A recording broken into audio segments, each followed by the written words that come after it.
boss, lakas ng ulan. Lakas ng ulan. Buti na lang may bubungtong overpass dito. Patawid dito sa kabilang building. Ayan. Katabi lang. Buti na lang at di tayo mabasa. Kung doon sa baba, grabe lakas. Biglang bumuhos yung malakas na ulan. Let's go. On running office mga boss. Yun. Logo ng on running. Baba tayo dito kasi maulan.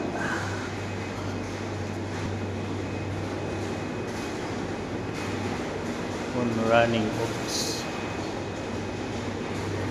Parang sogo mga boss. Kulay pula.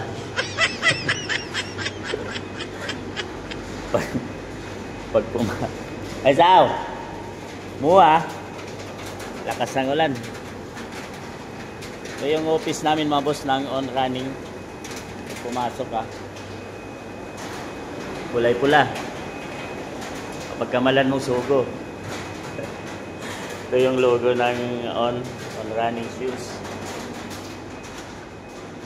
At yan yung sapatos ng on running mga boss. Siguro nakita na kayo yan. Yan, suot-suot ko. Pareho.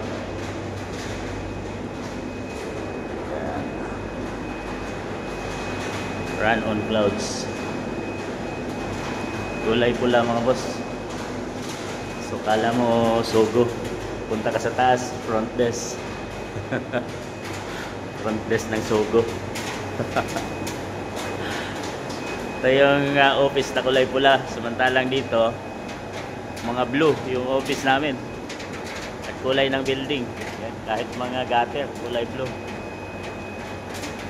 Mga pader. Walang talaga, alam mo sugo. Kung walang logo ng on running na sapatos, kala mo sugo.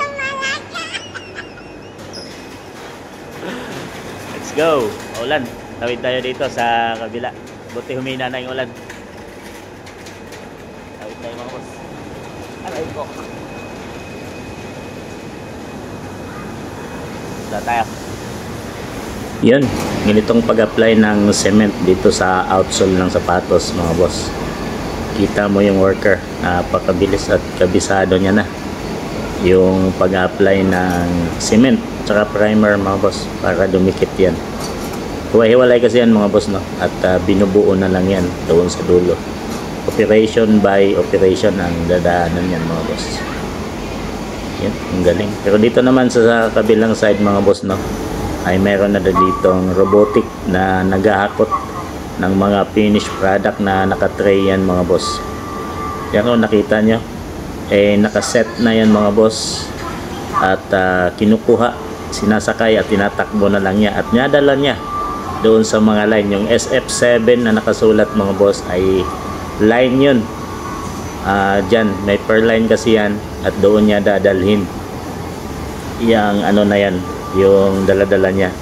Bali 1, 2, 3, 6, 12 kasi dalawa yan mga boss, na 12 na tray na puno ng mga outsole ang kanyang dala mga boss. Instead na tao ang magdala, ito robot na mga boss. So ganito, naka high tech tsaka Chinese yung salitahan yan mga boss. Nakaset na.